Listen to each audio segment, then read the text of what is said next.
Hi, I'm Malcolm Stern, and in conjunction with my friends John and Sandra Wilson from Online Events, we're creating a series of podcasts called Slay Your Dragons with Compassion. My book of the same name was conceived and inspired by the suicide of my daughter Melissa and the journey that took me on and the internal resources that I found. All of my guests will have a story to tell around overcoming and ultimately thriving through adversity. Special thanks to the band Stairway, Jim McCarty and Louis Chinamo, for the use of theme music from their album Medicine Dance, and my engineer Owen Santiago. I hope you enjoy this series, and thanks for listening. So welcome to Slay Your Dragons with Compassion, my podcast done in conjunction with my friends at Online Events. And we're getting a range of guests, people who have a story to tell, often have positions of some interest and some magnitude in the world. Like today's guest is a very old friend of mine, Jim McCarty, who is is still the drummer with the Yardbirds, played with Jeff Beck, Eric Clapton, Jimmy Page, has a fantastic career. And Jim, you're in the Rock Hall of Fame as well, aren't you? I am, and Yeah. I'm also nearly deaf from listening to those guys. That's great. Yes. Yeah. And it must have been a real buzz. We're going to look at that a little bit, but I think what I'm really interested in is what happened in your relationship with your wife Lizzie. But Yes, so because that for me is where the adversity, where the shaping comes as well. yes. So Jim, tell us a little bit about your career. You've been a rock musician all your life, pretty much, and tell us a little bit about that anyway to kick us off. Well, I always consider myself to be very lucky because I managed to uh, have a great life in music. It was of course the main success was back in the '60s, but it seems to have kept going. So it's obviously what we did. We were doing something right because it's still very popular, and we still have quite a big fan base, and they still bring out the old albums in different shapes and forms. Nice, nice. So I'm very lucky. I've gone on to do other things. I've done my own albums, and I've done singing and playing acoustic guitar, and I even done some new agey albums involved with you, actually, Malcolm. Yeah, that was great, Jim. That was really good fun as well. And I really got to see what a craftsman you are. That actually, it's like, you can go, he's a drummer and he just goes, whatever it is. But actually, you're a lot more than just a drummer. You are definitely a sort of a pretty powerful musician. Uh, Yes. and it's been lovely working with you as well. I've really enjoyed the creation of a couple of new agey type albums, Medicine Dance and Chakra Dance, and Songs of the Heart we'll forget about because that was pretty awful, but the other two were pretty good. So Yeah, but they did very well, didn't they? And in terms of today's market, they'd probably be hits. The yeah, number of they did really well, well. we sold over 70,000 Medicine Dance, didn't we, over the years? So that's pretty good. So yeah, so it's been great, and what I've noticed is that you're a passionate man, and your passion goes into your music as well, and Yeah. and you lived a passionate life as well. This isn't just you on stage. This is you in lots of different places. So first of all, let's before we go we'll talk a little bit about your late wife Lizzie in a bit, if that's okay. But I'd like to just have a look at what it was like to play with legends. I mean, you've played with three of the top guitarists of all times, and what was that like? Uh, well, yes, of course it was. It could be quite a bumpy road, but of course everyone forgets that they were part of a team.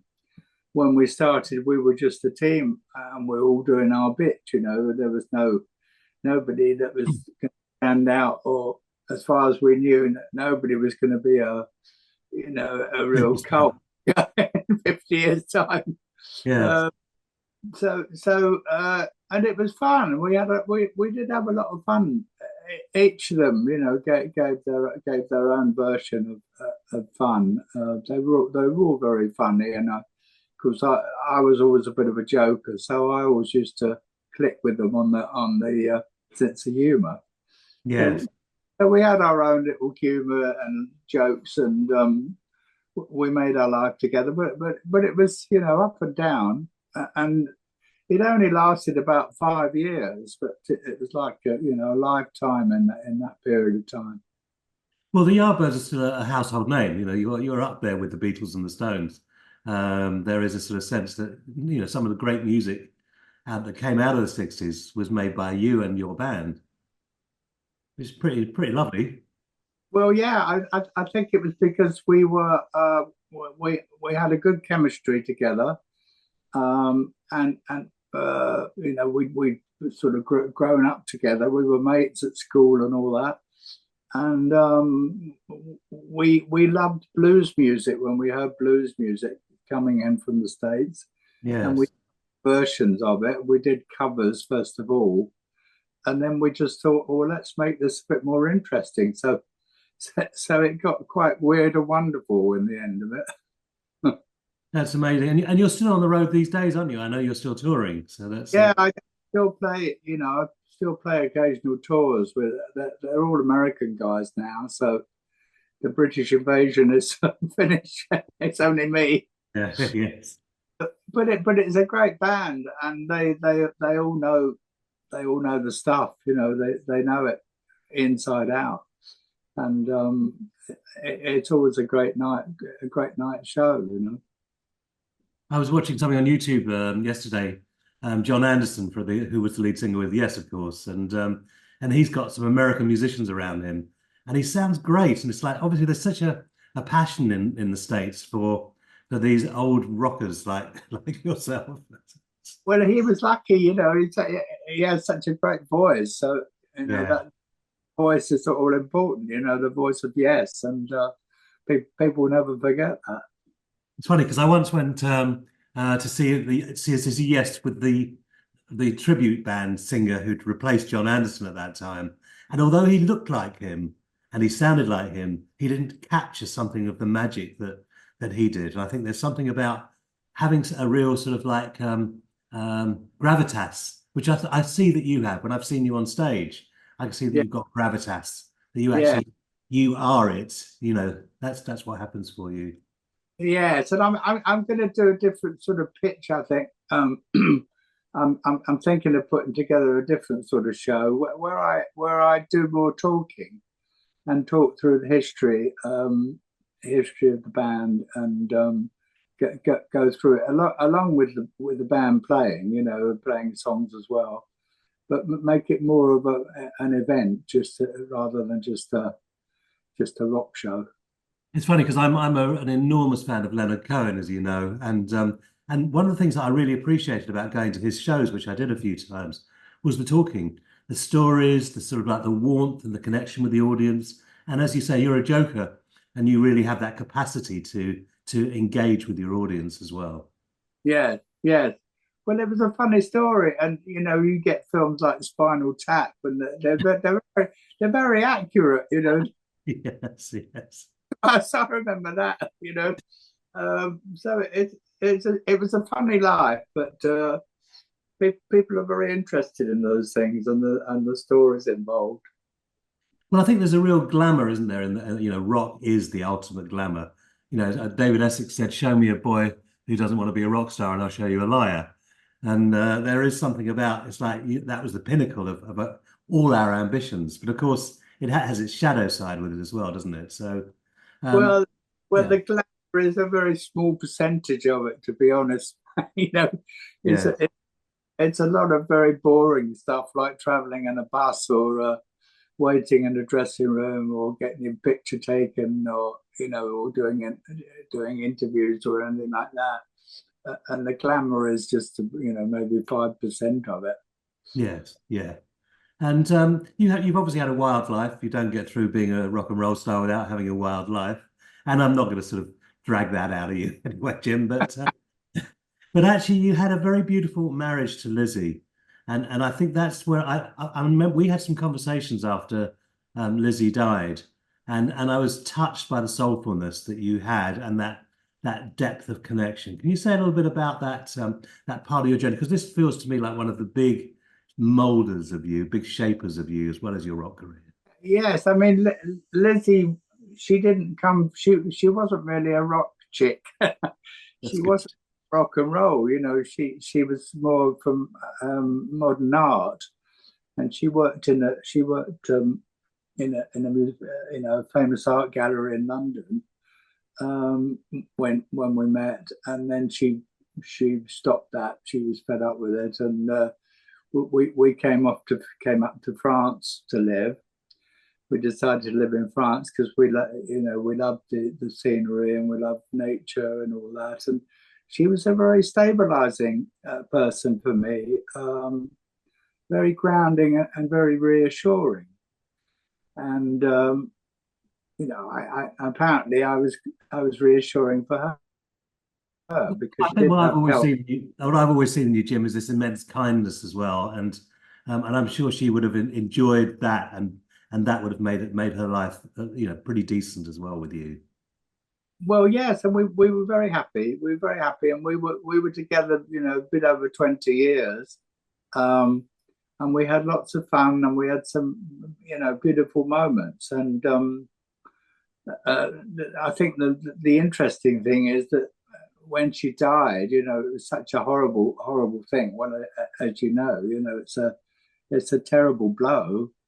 Um, but I started to find out that she was still around.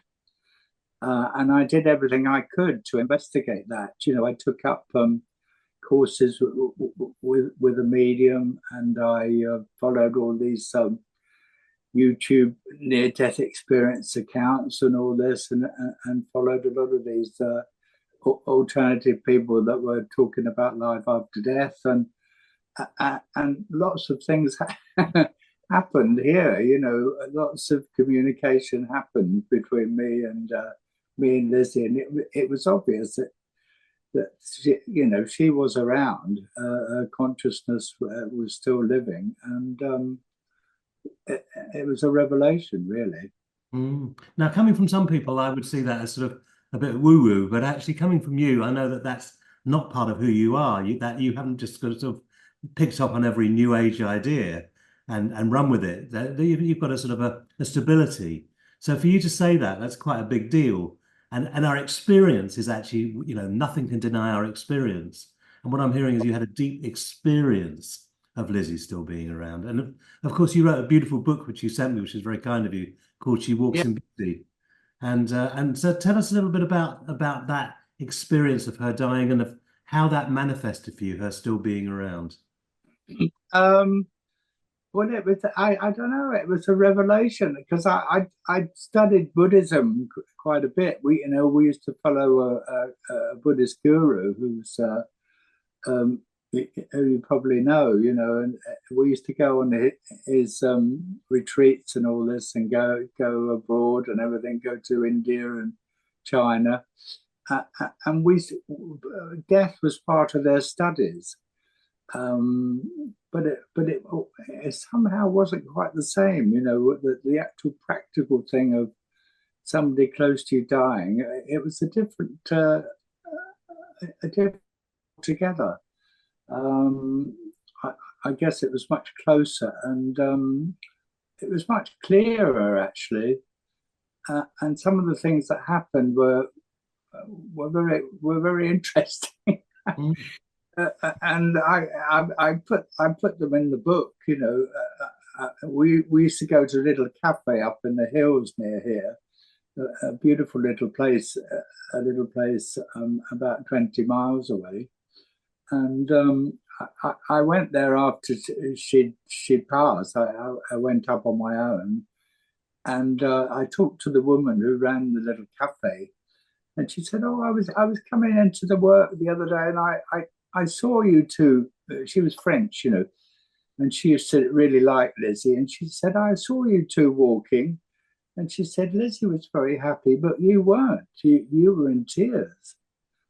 And And then she said, well, I got into work and they told me she died. You know, she'd already passed a few days ago. And I thought, oh, that's a very funny story, you know. that's, that's very, very interesting because she wasn't trying to impress me, or she No, definitely wasn't making it up. it's funny. I sent tingles up my arms as you said it, because it's like, we have out of the norm experiences, and we can tend to write them off. But actually, I've heard so many in my many years of being around the sort of the consciousness movement that actually that's strange. And in fact, when Melissa, my daughter took her life, as you do know, but actually, when I wrote my book about her, what I found is that her presence was there, and I could say that to some people, and they would go, "That's a bit weird." But actually, I felt like her energy was helping me write the book, and I wonder whether your book came out of had something of that as well in it. Yes, yes, yes. Because I in a system where I sat down every day at a certain time and I tuned in. You know, I learned how to do it. With simple steps, how to tune into her, and so I started to get things coming into my head and writing them in a book. And it was like advice, and it was a regular thing. And I had some very funny things. I mean, she said to me one day, "Oh, Charlie Watts, he's not well," and a couple of days later, he died. And I mean, she didn't follow the Rolling Stones or anything. No, no, clearly. And didn't even know Charlie Watts was ill. So, little things like that were very funny. And are you still? How long ago was it that she died? When was that? 4 years. It just could come up to 4 years. Oh, and are you still in communication with her? So is that still current?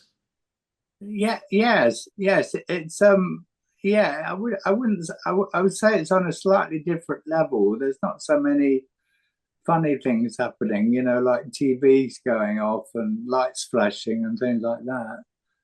Not so many of those, but I still feel very, very close to her. I think it's really lovely that you managed to sustain a beautiful relationship, a nourishing relationship.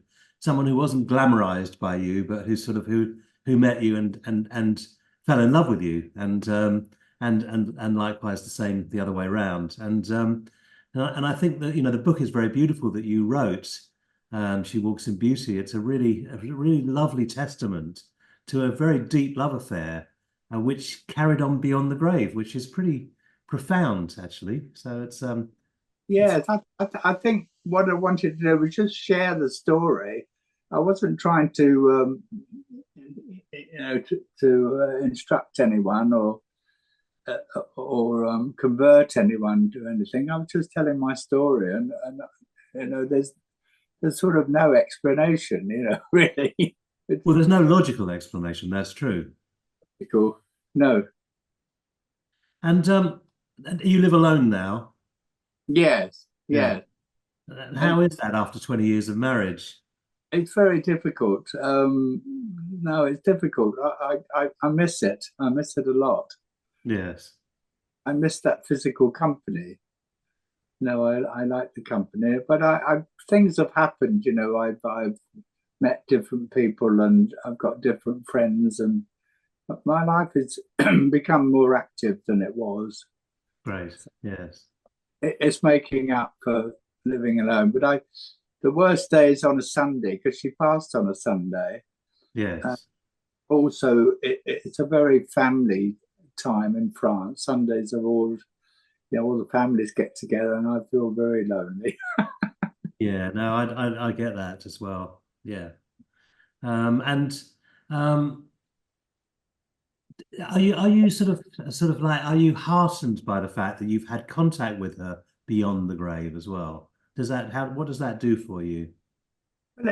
Well, it's changed my life. In fact, it's a sort of, I was thinking the other day, it's a sort of a gift from her, just to realize that life is something much deeper than we believe, and what we really know about what we live. There's a different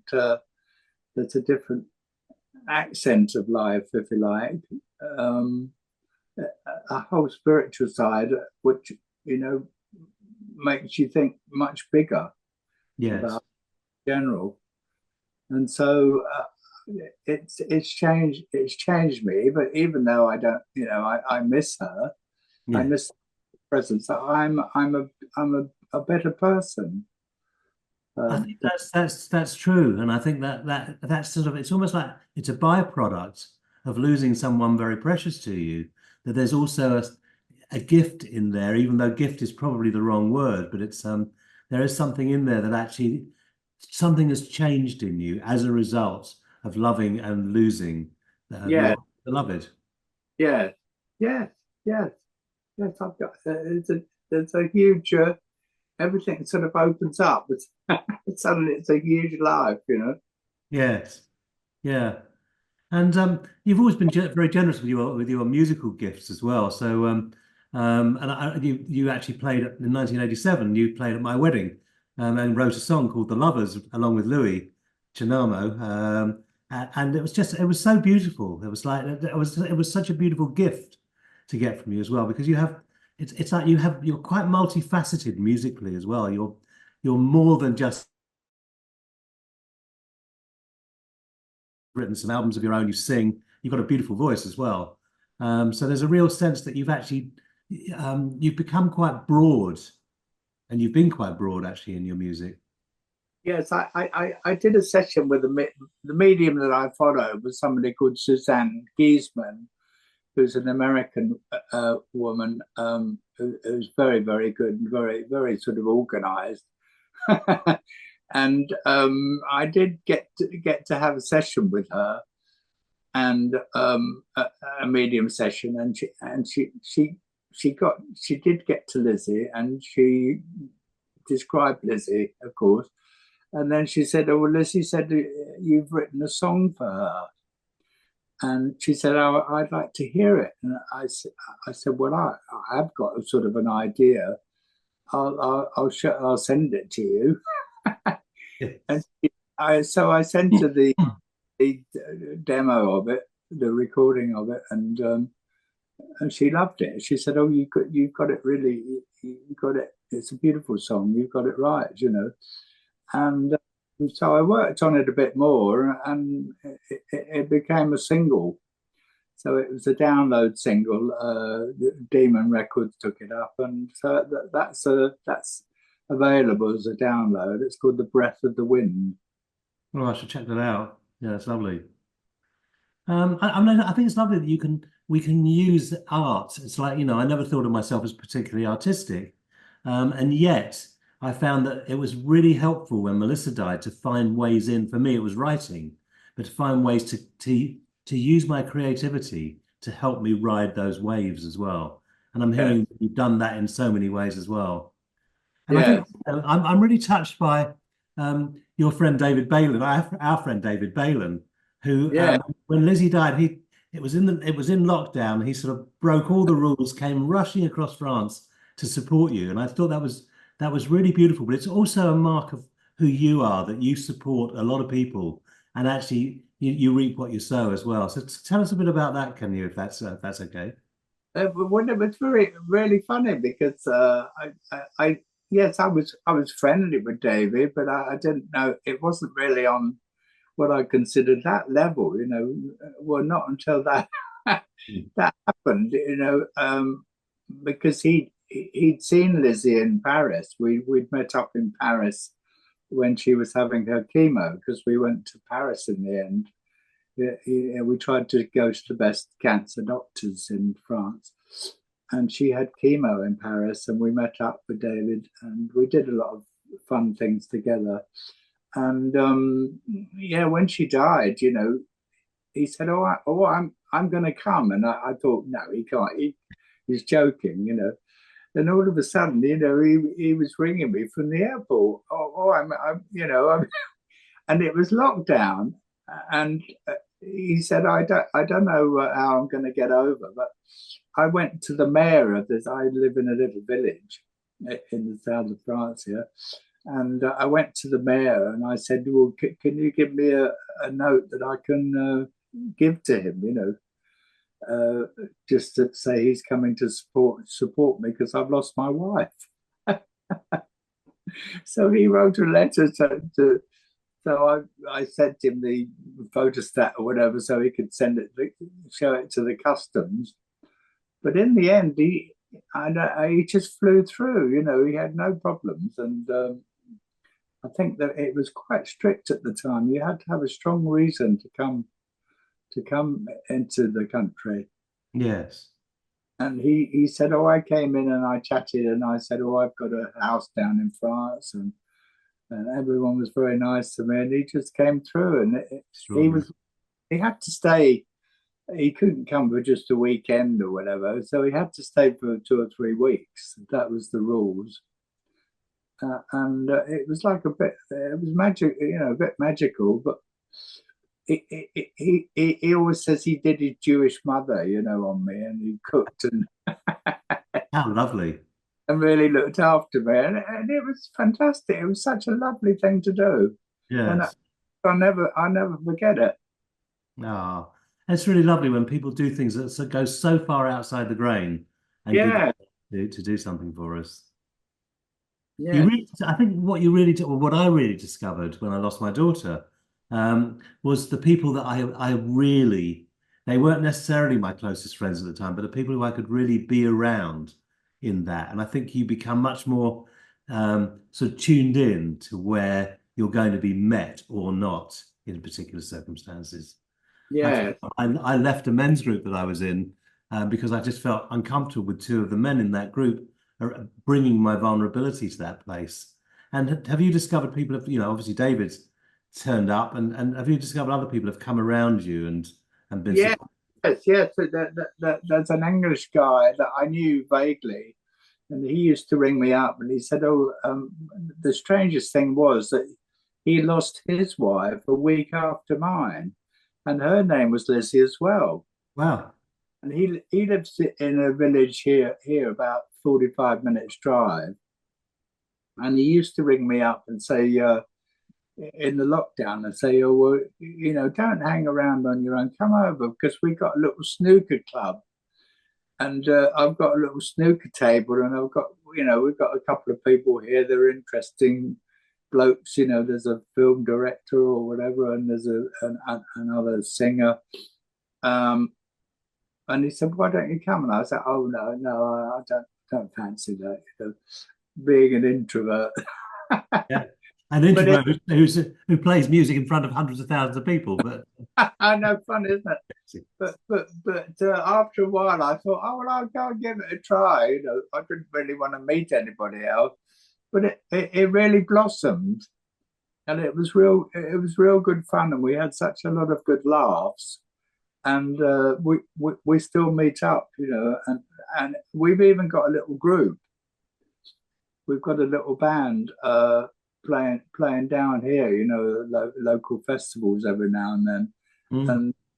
and funny enough, the bass player from the Stranglers, he lives down here, so he's playing bass. Oh, fantastic! Isn't that great? Yeah. And so, does music give you a lot of joy still? Yes, good. Yeah, I love it. And it's nothing really big time. We just play, old blues covers, John Mayall songs, and Fleetwood Mac and stuff. It's great fun. I Yeah. love it. And of course, we've used your music at the top and tail these podcasts as well. You and Louis, we've used Yeah, it for Medicine Dance. So yeah. um, I love the atmosphere that you create with the music. Yes, I loved it. Yeah, I love creation atmosphere. Um, Anything that's evocative, I love, and I love to create evocative stuff. And we Yeah, did with some of that stairway. It's very evocative, actually, isn't it? it is beautiful. Some very beautiful music there. Also, I think when you've written your own songs, they're meaningful, they're deep songs. They're not pop songs. Forgotten the name of the album that you made that with which Dougal, my brother-in-law, was featured on as well. It came off world and out of the dark. That's right, Out of the Dark. And there's some really beautiful meaningful, heartful songs in there. It's not sort of, I'm met her on a Monday and my heart's still still. Nothing wrong with that one, by the way. But it's just like you've gone into some depth in your music. It's been a way that you've channeled the deeper part of who you are, from what I can see. Yes, I enjoy it. I love singing, and I love writing songs. And of course, Lizzie was a great motivator for me. She loved my own songs, and she was a good motivator, and she had quite a lot of suggestions. And of course, that's gone a bit, so I have to motivate myself now. Yeah, exactly. So when you tour, you're touring now in the States from time to time and elsewhere. Is that still motivating for you? Does that still give you a buzz, a lift? Yes, I think that having a new idea does about what I plan to do. Um, but it's nice. You meet some very nice people, and you meet Yardbirds fans that have all your other stuff. They like, or they say, "Oh, we got your Out of the Dark," and we got your Renaissance things, and it's nice. Yes. And of course, you played also with Keith Relf at one point, Yeah, who had a very sad end as well. But you've mixed with some really lovely people as well as some very famous people. So you've yeah. actually found your way in the music business with some really, and of course Louis and you still do things together from time to time. Well, yes, yeah, Louis. I've done a lot of great things with Louis. He's such a great musician too, isn't he? He's really good. Yes, yes.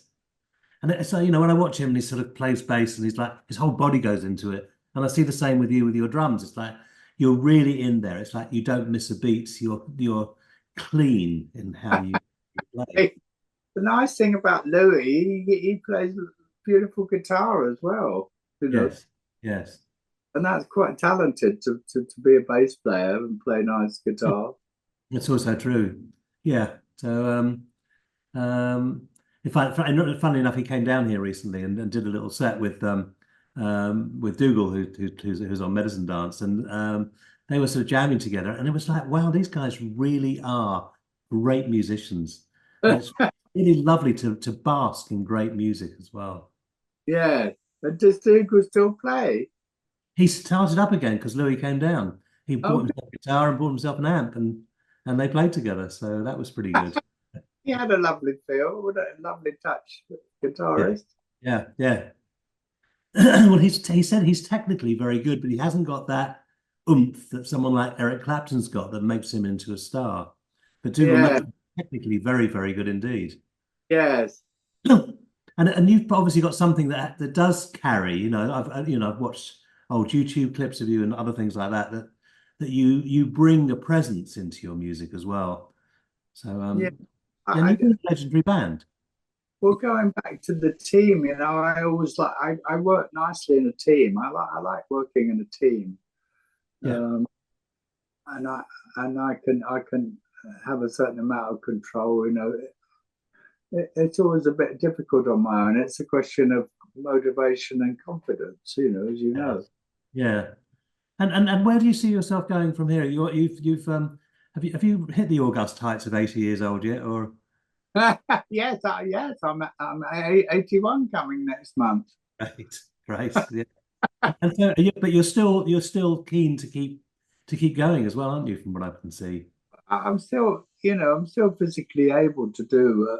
I mean, I get to make some pains, but um, I can do a certain amount of stuff, and I like talking. I like doing these sort of things. I like talking about music, and funnily enough, I did a thing the other day. I've got an American friend who lives down on the coast here. About a 45-minute drive, and he has a YouTube channel, and he teaches all the Beatles songs. He teaches all the parts. So this is what George did, and this is what Oh wow! John did, and all that. And he does really well. And he was doing Shapes of Things. He was doing the Yardbirds song the other I day. haven't heard the song. And we talked about that, and he's done a really good job. But Mike Pacelli, his name, he's on he's got a YouTube I'll channel. check it out. Yes. That's lovely. And oh, no, just while we're talking about drummers, um, we often have this discussion of a friend of mine of whether Ringo Starr was a great drummer. And actually, I used to think he was a sort of an add-on to the Beatles, but I have a feeling that he's actually a really great drummer. I don't know what your as a drummer, I don't know what your feelings are around that. Well, of course, he did really well, and it was a great band, wasn't it? When they played, we played with them a few times. Did he really? Wow. Yeah, we played with them, and they could play, and Ringo could do the job. Yes. He held it all together. And were they nice guys to play with? Well, they were fun. Yeah, there was a few stories. Yeah, that's right. I won't drag those out of you, Jim. So Yeah, but they were fun. They were fun to play. They yeah. were they were bright. So we're coming towards the end of our podcast. I've really appreciated you coming on. It's been really always lovely having a dialogue with you anyway. And the question I ask people at the end, and you don't have to come up with a magic trick for this as well, is what's the dragon you've had to slay in order to become who you are? So what's the obstacle you've had to overcome to become Okay. Um, well, I suppose it's really that probably the same as yours, Malcolm, the grief, yeah. to overcome the grief. Yes. And that's a real dragon. Yeah. It is because it's not something you can crack in one. It's something that you bit by bit find your way through and find that it's educated you. You've learned how to navigate those waves, and that's what Yeah. I've got in your from reading your book as well. That you really did learn about grief, and you've been practicing whatever it Well, it takes to make you whole. you have to own it. You can't run away from it. Yeah. Well, people do try and run away from it, but you can't. I wanted to run away from it, but it wouldn't let me run anywhere. No, to No, go. no, you Yeah, have to look it right in the face. that's You right. have to look the dragon in the face. You do. You do. Well, thank you so much, Jim. I'm really, really appreciative of you coming and joining us today, and we'll let you have the recording soon when we get it. So Good fun. It went very quickly, Malcolm. good. Thanks a lot. Good to see you, and we'll be in touch.